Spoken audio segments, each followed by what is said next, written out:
नरबख्शियों का जाल। ये कहानी तीन दोस्तों की है। जब वो तीनों साल के आखिरी दिन 31 दिसंबर को पार्टी करने के लिए बाहर निकले थे, तब उनका सामना भयानक नरबख्शियों से होता है।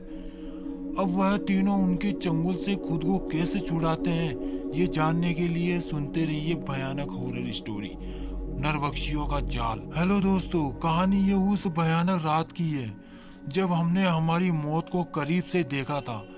यह कहानी शुरू होती है 31 दिसंबर 1986 को। मैंने और मेरे दो दोस्त रमेश और सुरेश ने प्लान किया कि हम 31 दिसंबर को नाने घाट में कैंपिंग करेंगे और नए साल का पहला दिन वह जगह एक्सप्लोर करेंगे। हम कल्याण से रात 9 बजे निकले थे। उस रात कार में चला रहा था। रात के वक्त हाईवे वीरान दिख रहा था। बीच बीच में बैलगाड़ियां या साइकिल वाले दिख रहे थे। कार चलाते चलाते हमने शिवालय क्रॉस किया। फिर हमें भूख लगने लगी थी। हम ढूंढने लगे कि रोड साइड में कोई होटल या रेस्टोरेंट मिल जाए। वह दौर था 1986 का। तब ज़्यादा डेवलपमेंट नहीं हुआ था, इसलिए हाईवे पर रेस्टोरेंट तो नहीं थे, मगर गांव के आसपास छोटे ढाबे हुआ करते थे। हमें हाईवे की लेफ्ट साइड में एक पुराना घर दिखाई दिया। वहां पर ढाबे का बोर्ड लगा हुआ था और बाहर की लाइट भी चालू थी, पर दरवाजा बंद था। हमने सोचा कि अंदर कोई ना कोई तो जरूर होगा।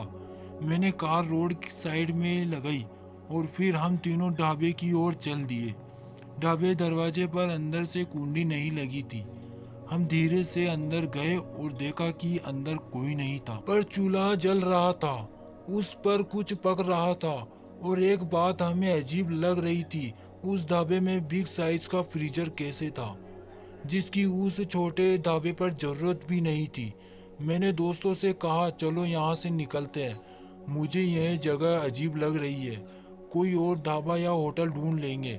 सुरेश ने भी मेरी हाँ में हाँ मिला दी थी, पर रमेश बोला कि तुम दोनों जानते हो मुझसे भूख बर्दाश्त नहीं होती, और जब मुझे भूख लगती है तो मैं चिड़चिड़ा हो जाता हूँ, और इस वीरान सड़क पर मुझे नहीं लगता कि कोई और ढाबा होगा, तो थोड़ी देर रुकते हैं।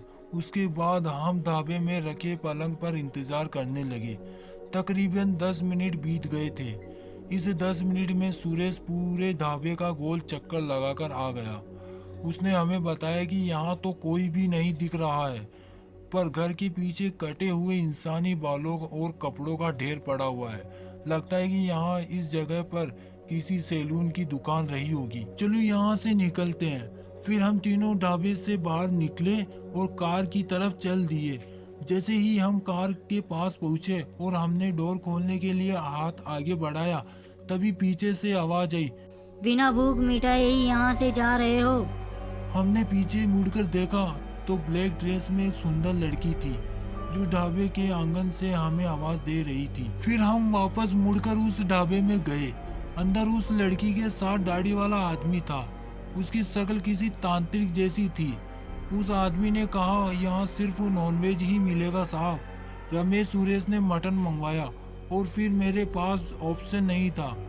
खाने ऑर्डर देने के बाद हमने उस आदमी से कहा कि हम हमारे कार में बैठकर थोड़ी ड्रिंक करेंगे, उसके बाद आकर खाना खाएंगे। उसने कहा कि आप यहाँ पर भी बैठकर ड्रिंक कर सकते हैं। फिर मैं गाड़ी में से हमारे लिए ड्रिंक्स लेकर आया। ड्रिंक करते हुए उस आदमी से भी थोड़ी बातचीत की। उसने खुद का नाम अधीरा और लड़की का नाम वसुंधरा बताया और कहा कि वह पास ही गांव में रहते हैं और बस समय बिताने और शौक पूरा करने के लिए ढाबा चलाते हैं। हमारी ड्रिंक खत्म करने तक टेबल पर हमारे लिए प्लेट्स लगा रखी थी। खाने की टेबल पर बैठते वक्त मैंने एक बात नोटिस की। अधीरा और वसुंधरा एक दूसरे की तरफ देखकर मुस्कुरा रहे थे और उनकी वह मुस्कान किसी शैतान से कम नहीं थी। खाना खाते वक्त रमेश ने पूछा कि यह मटन के पीस इतने बड़े क्यों हैं? तो अधीरा ने अजीब सी आवाज में जवाब दिया कि बड़े टुकड़े खाने में ही मजा आता है, यहाँ हमेशा बड़े ही टुकड़े परोसे जाते हैं। हम खाना खाने और बातचीत करने में व्यस्त हो गए। उस वक्त हम काफी नशे में थे। तभी मैंने उन दोनों को जल्दी जल्दी ढाबे से बाहर जाते देखा, पर नशे की वजह से मैंने उस पर ध्यान ही नहीं दिया। और फिर मैं हंसी मजाक में हम बिजी हो गए। हम तीनों में सिर्फ सुरेश ही ड्रिंक नहीं करता था, इसलिए खाना खत्म करने के बाद मैंने सुरेश से कहा तुम बिल दे आओ, हमें जल्दी निकलना है। फिर सुरेश अधीरा को ढूंढने लगा। उसने ढाबे के आसपास चेक किया, पूरे ढाबे का गोल चक्कर लगाया, पर वह दोनों कहीं नहीं मिले। और फिर हम दोनों ने भी ढूंढा, पर कोई फायदा नहीं हुआ। इस बीच उस जगह कहीं से धुआं आने लगा। हमें घबराहट सी होने लगी और डर के मारे हम तीनों कार की ओर दौड़े। और जब कार के दरवाजे खोले तो पीछे से फिर आवाज आई, तुम्हारी तो भूख मिट गई, हमारी भूख का क्या?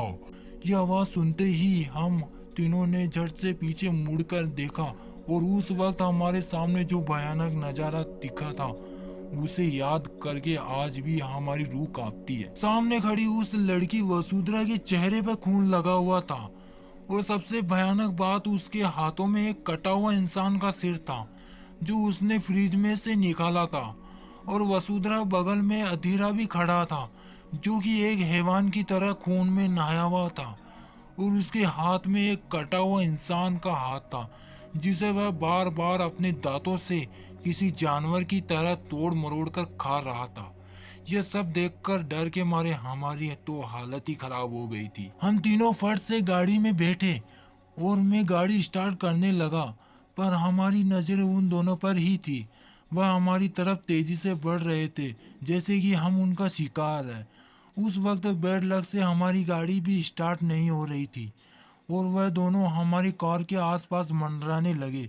वह शैतान गाड़ी के छत पर चढ़कर जोर जोर से कूदने लगा और वह चुड़ैल औरत गाड़ी के बोनट पर चढ़कर कांच के ऊपर मारने लगी। कांच बस टूटने ही वाला था। मैंने एक लंबी सांस भरी और दिल से हनुमान जी का नाम लेकर गाड़ी की चाबी घुमाई और गाड़ी स्टार्ट हो गई। मैंने गाड़ी यू टर्न मार के कल्याण की तरफ भगाई। वह दोनों जानवरों की तरह गाड़ी के पीछे भागने लगे थे। वह लड़की जोर जोर से चिल्ला रही थी और वो शैतान जानवर की तरह दौड़ रहा था। काफी लंबी दूरी तक उन्होंने हमारा पीछा किया। बाद में वह दोनों अचानक से गायब हो गए। उस भयानक नज़ारे को देखने के बाद हम घर वापस लौट गए और सुबह तक रमेश के घर रुके। सुबह होते ही अपने अपने घर लौट गए। उम्मीद करता हूँ कि दोस्तों आपको वीडियो पसंद आ गई होगी। पसंद आ गई है तो प्लीज़ वीडियो को लाइक करना, शेयर करना और चैनल को सब्सक्राइब जरूर करना। ऐसे ही इंटरेस्टिंग सच्ची कहानियों पर आधारित भूतिया स्टोरी हम लाते रहते हैं, तो प्लीज़ चैनल को सब्सक्राइब जरूर कर दीजिएगा। Thank you so much.